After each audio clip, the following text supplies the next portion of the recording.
ఆఖరి శ్రావణ శుక్రవారం కానుకగా పిఠాపురం పాదగయ క్షేత్రంలో ఉప ముఖ్యమంత్రి పవన్ కళ్యాణ్ ఆదేశాలతో 10,000 మంది మహిళలతో సామూహిక వరలక్ష్మి వ్రతాలు ఘనంగా నిర్వహించేందుకు ఏర్పాట్లు జరుగుతున్నాయి. 3 రోజుల క్రితమే వరలక్ష్మి వ్రతాలపై పాదగయ క్షేత్రంలో ప్రత్యేక సమావేశం నిర్వహించిన ఎమ్మెల్సీ హరిప్రసాద్ అధికారులతో సమన్వయం చేస్తూ ఏర్పాట్లను సమీక్షించారు. ఈ వ్రతాలను ప్రతిష్టాత్మకంగా తీసుకున్న జిల్లా పోలీసులు భక్తులకు ఎటువంటి ఇబ్బంది కలగకుండా కఠినమైన భద్రతా ఏర్పాట్లు చేస్తున్నారు. గత సంవత్సరం మాదిరిగానే ఈసారి కూడా పవన్ కళ్యాణ్ కుటుంబం తరపున నాగబాబు సతీమణి పద్మ పూజల్లో పాల్గొననున్నారు. ఇక జనసేన పార్టీ కార్యాలయంలో శ్రావణ శుక్రవారం కానుకల ప్యాకింగ్ లో వీర మహిళలు భాగస్వామ్యం అవుతుండగా పురోహితక అమ్మవారికి చీరను కానుకగా అందజేసిన ఎమ్మెల్యే పంతం నానాజీ విశేషంగా నిలిచారు. ఈ సందర్భంగా జనసేన పిఠాపురం నియోజకవర్గ ఇన్ఛార్జ్ మరెడ్డి శ్రీనివాస్ మాట్లాడుతూ గత సంవత్సరం కంటే ఈసారి బారికేడ్లు ఏర్పాటు చేసి భక్తులకు ఎటువంటి ఇబ్బందులు కలగకుండా అన్ని జాగ్రత్తలు తీసుకుంటున్నామని తెలిపారు. ఎక్కువ క్రియాశీలక సభ్యత్వాలు కలిగిన వారి ఆధ్వర్యంలో ఈ కార్యక్రమం జరగనుందని ఆయన వివరించారు. ఈ మహోత్సవంలో జనసేన నాయకులు వీర మహిళలు అధిక సంఖ్యలో పాల్గొనున్నారు.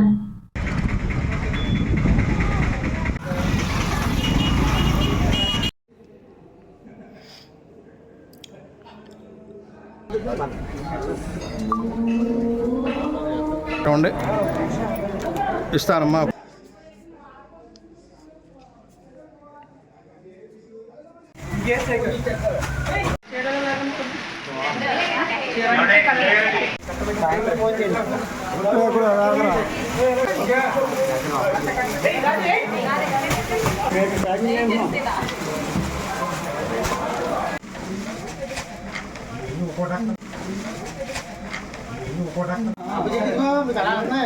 సరే సరే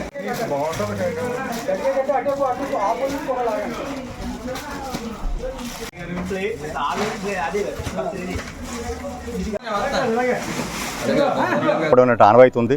కాకపోతే గతంలో 2,000, 3,000 అట్లా ఇచ్చేవారు.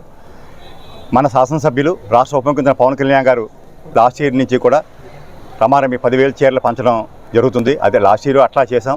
ఇప్పుడు కూడా అదే రకంగా కూడా సార్ 10,000 చీరలు పంపించారు. వాటిని పంపిణీ చేయడానికి ఇక్కడ అన్ని ఏర్పాట్లు చేస్తున్నారు. నాతో పాటుగా మన కాకినాడ రూరల్ శాసనసభ్యులు పంతం నారాజు గారు కూడా ఇక్కడ ఉన్నారు. వీరు కూడా ఈ మొన్నటి రోజు నుంచి కూడా ఈ కార్యక్రమాలన్నీ కూడా పర్యవేక్షిస్తున్నారు.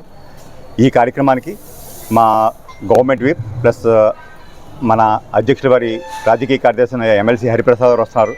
అదేవిధంగా లాస్ట్ ఇయర్ పార్టిసిపేట్ చేసినట్టుగా మన నాగబాబు గారి సతీమణి పద్మ గారు కూడా ఈ కార్యక్రమంలో వారి కుటుంబం తరఫున పార్టిసిపేట్ చేయడానికి వస్తున్నారు. దీన్ని ప్రాథమికంగా 5 బ్యాచ్ల కింద విడగొట్టి ఈ కార్యక్రమం చేయాలని అనుకుంటున్నాం. డెఫినెట్గా అయితే 4 బ్యాచ్లు డెఫినెట్గా పూర్తవుతాయి. టైంని బట్టి మిగతాది 5వ బ్యాచ్ చీరతో పంపుతారా, లేకపోతే పూజ చేసి పంపుతారా, అప్పటికే కాలాతీతం అయితే ఏమవుతుంది దాన్ని బట్టి టైంని బట్టి అనుసరించి ఉంటాయి. ఇవాళ చాలా చక్కటి కార్యక్రమం ఇది. గత సంవత్సరం కూడా చాలా చక్కగా చేయడం జరిగింది. ఈ సంవత్సరం మరింత అప్రమత్తతగా చాలా ఒక పద్ధతిగా డిసిప్లిన్గా బాగా వచ్చిన భక్తులు ఎక్కడ ఇన్కన్వీనియన్స్ ఫీల్ అవ్వకుండా భక్తులు అందరికీ కూడా పూజ చేయించి వారికి అమ్మవారి యొక్క చీర జాకెట్ పవన్ కళ్యాణ్ గారు పంపించినటువంటి చీర జాకెట్ ఇచ్చి సత్కరించి పంపిద్దాం అన్నటువంటి ఒక మంచి ఆలోచనకి అందరూ అన్ని వర్గాలు కలిసి రావాలని చెప్తున్నాను. ఆల్రెడీ ఎన్విరాన్మెంట్ డిపార్ట్మెంట్ వారు, ఈఓ గారు, పోలీస్ డిపార్ట్మెంట్, మా నాయకులు అందరూ కూడా దీని మీద 2-3 రోజుల నుంచి కసరత్తు చేస్తూ ఉన్నారు. సురక్షితమైన బార్కెటింగ్ చేస్తూ ఉన్నారు. వాతావరణాన్ని బట్టి మరిన్ని జాగ్రత్తలు ఇంకా తీసుకోవాల్సి ఏమన్నా ఉంటే మరిన్ని జాగ్రత్తలు కూడా తీసుకోవడం జరుగుతుంది. అందరూ ఒక్కసారి రానక్కర్లేదు. ఒక్కొక్క ప్రాంతం ఒక్కొక్క టైంకి మేము మాట్లాడుకున్నాం. ఒక్కొక్క ప్రాంతం వాళ్ళు ఒక్కొక్క టైంలో వస్తూ ఉంటే ట్రాఫిక్గా సాగుతుంది. ఆ ప్రాంతం వాళ్ళకి మనం ఇచ్చిన టైంలో ఈ ప్రాంతం వాళ్ళు దయచేసి రావద్దని కోరుతా ఉన్నాం. ఎందుకంటే అది డిస్టర్బ్ అయ్యే వాతావరణం ఉంటుంది. ముఖ్యంగా ఈ కార్యక్రమం పూర్తిగా క్రియాశీలక వాలంటీర్లతో ఎవరైతే గత 5-6 సంవత్సరాలుగా భారీ ఎత్తున సభ్యత్వాలు చేస్తా పార్టీని నిలబెట్టుకుని ముందుకు తీసుకెళ్తా ఉన్నారు. యంత్రాంగంతో పాటు వారిని కూడా కన్సిడరేషన్లో తీసుకుని వారి యొక్క సూచనల మేరకు వారి ద్వారా పాసులు పంపిణీ చేయడం జరుగుతుంది. వార్తలను ముఖ్యాంశాలు మరోసారి.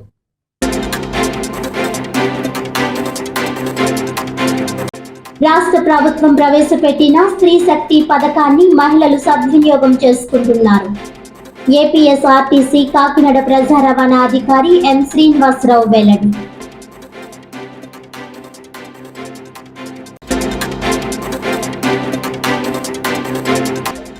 శ్రావణ శుక్రవారం కానుకగా పిఠాపురం పాదగయ క్షేత్రంలో 10,000 మంది మహిళలతో సామూహిక వరలక్ష్మి వ్రతాలకు ఏర్పాట్లు. ఉప ముఖ్యమంత్రి పవన్ కళ్యాణ్ ఆదేశాలతో ఘనంగా నిర్వహించేందుకు చర్యలు.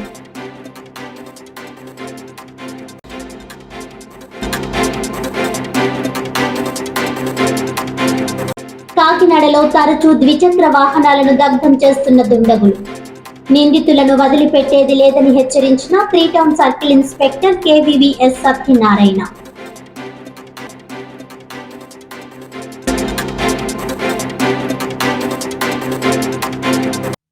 ఈనాటి వార్తలు ఇంతటితో సమాప్తం. తిరిగి వచ్చే బులెటిన్లో మళ్ళీ కలుద్దాం. అంతవరకు సెలవు. నమస్కారం.